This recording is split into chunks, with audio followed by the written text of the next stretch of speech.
Hello everyone, hope you are doing good and welcome back to my channel. Today we are at day 17 of the Geeks for Greeks problem of the day, and we again have a easy level question in front of us. It's called max sum without adjacents. So let us see the question. We will discuss the examples, and then I will show you two approaches in this question. One is the brute force approach, and next is the optimized approach. Okay, so the brute force approach will be, as a starting point, it is good, but it's not very optimized.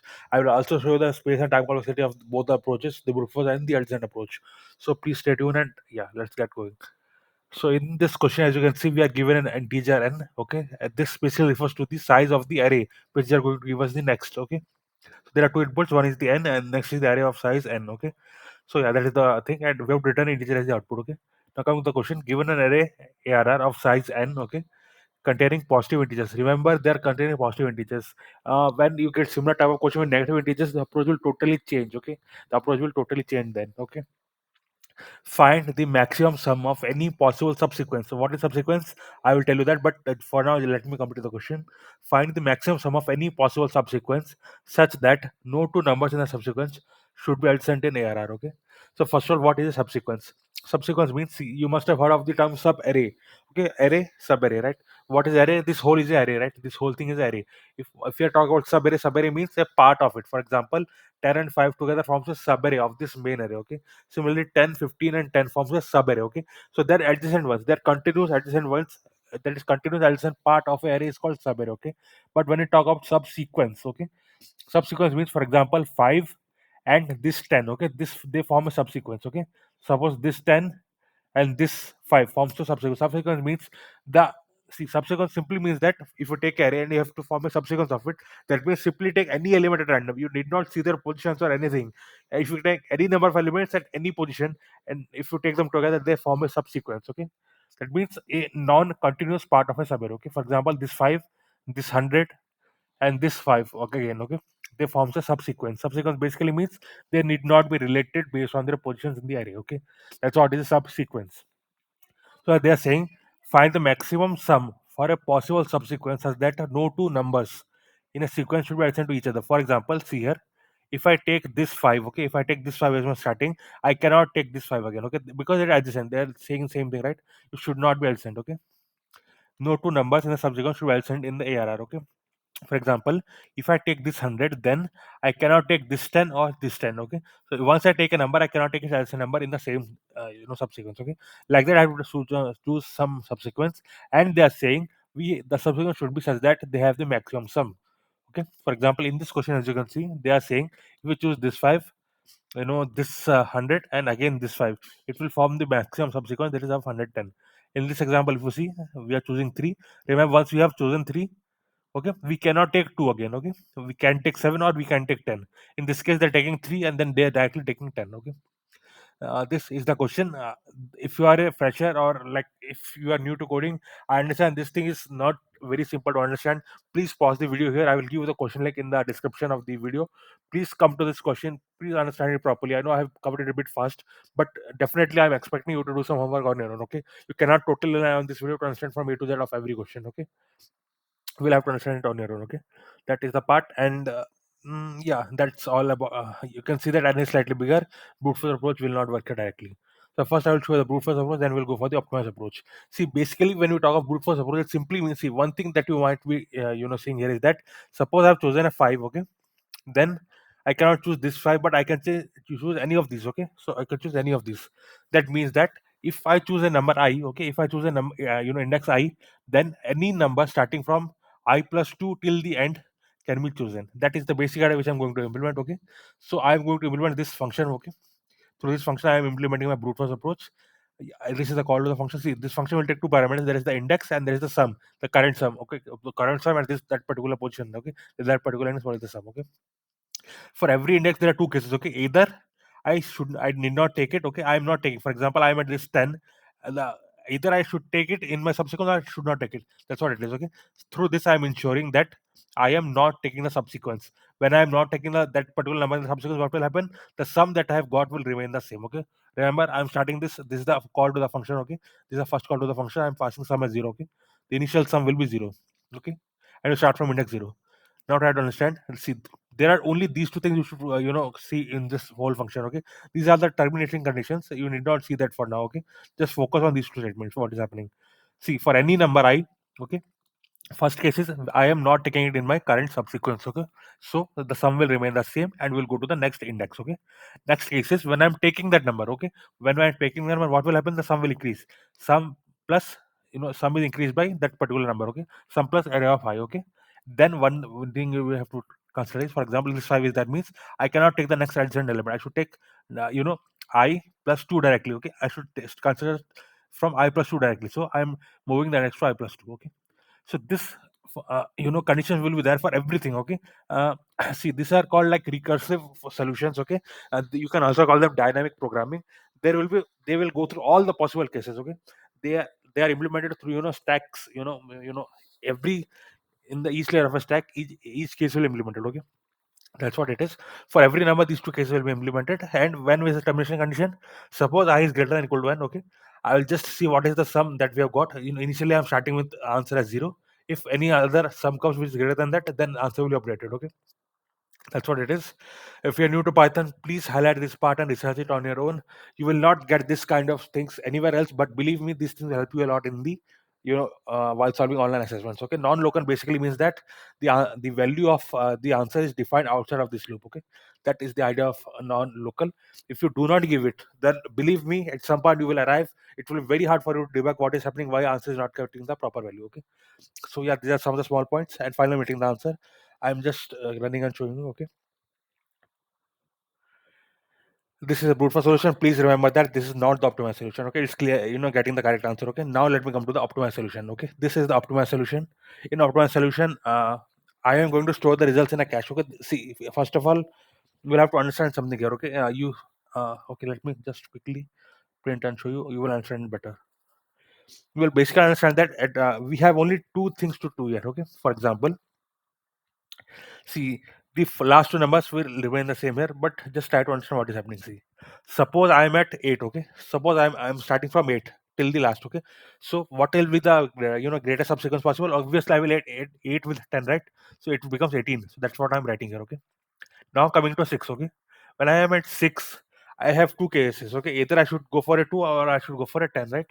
Either I should go for a 2 or I should go for a 10. What should I go? I should go for a 10, right? So it becomes 8, 10 plus 6, which becomes 16. Okay, it becomes 16. Next, come to 8. Okay, when I come to 8, I have two approaches. Okay, either I can go for this 8 or I can go for this 2. Okay, see, remember, if I go for this 8, please follow my mouse pointer. You will see, uh, it's all about your thinking. Okay, if you get this approach, you can design the solution. Okay, I am at this state. Okay, I have to find the path forward such that I get the maximum. If I start from this state, what should I do? 6 I cannot take. Okay, there are two things remaining, either 8 or 2. Why I'm saying like that? See, if you take this 8, obviously you will take 10 also. Okay, but if you from this 8, if you come to 2, you cannot take anything else.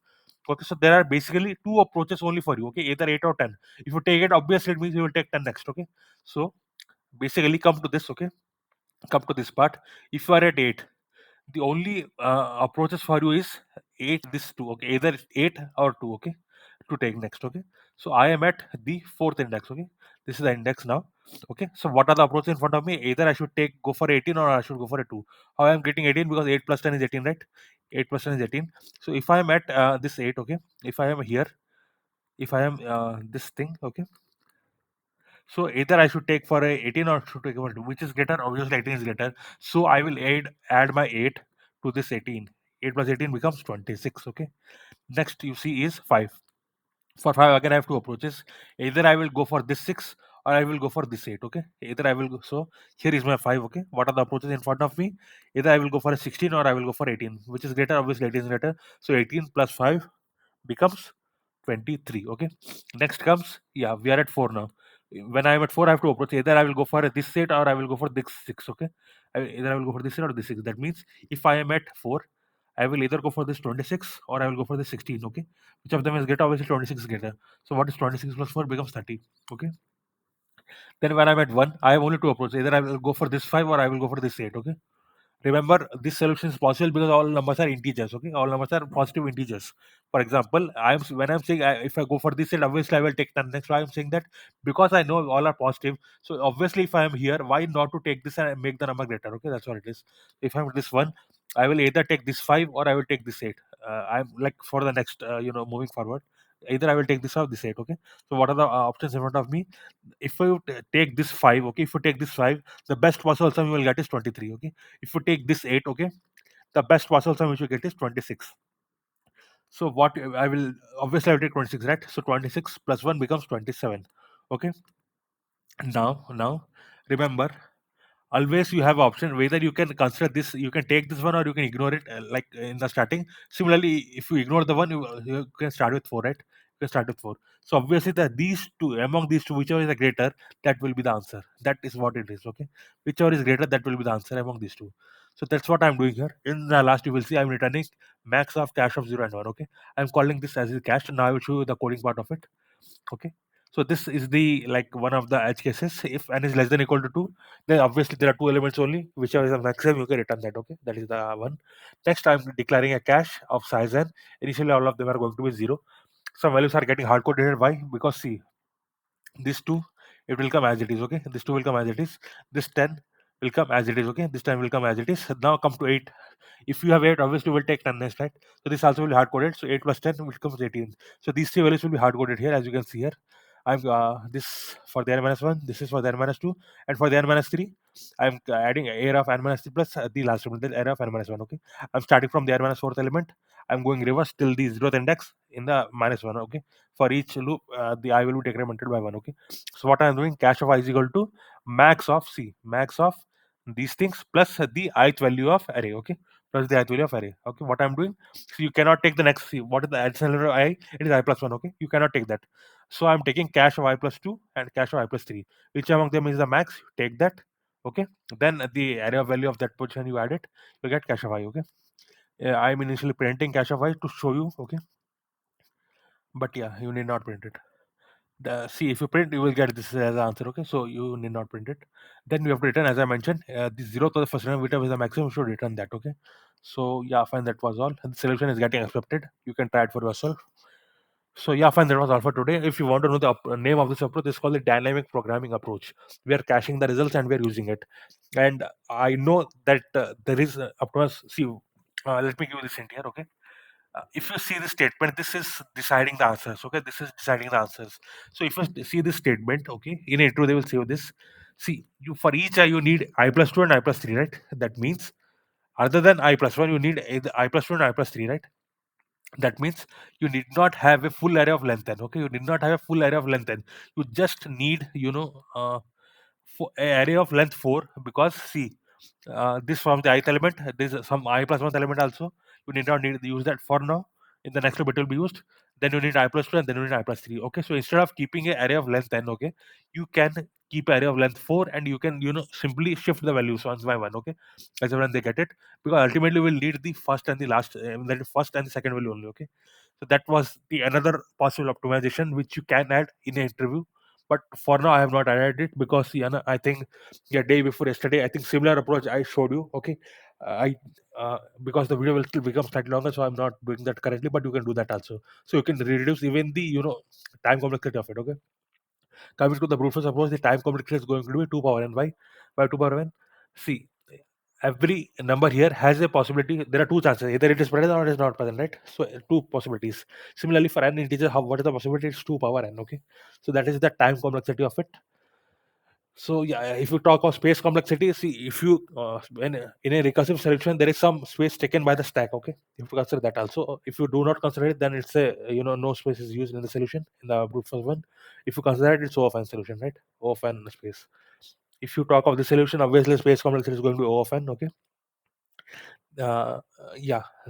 And if you talk about the time complexity, we are using only a single loop here, as you can see. That is also O of n. Okay, so both of them are O of n, space and time complexity in the optimal solution.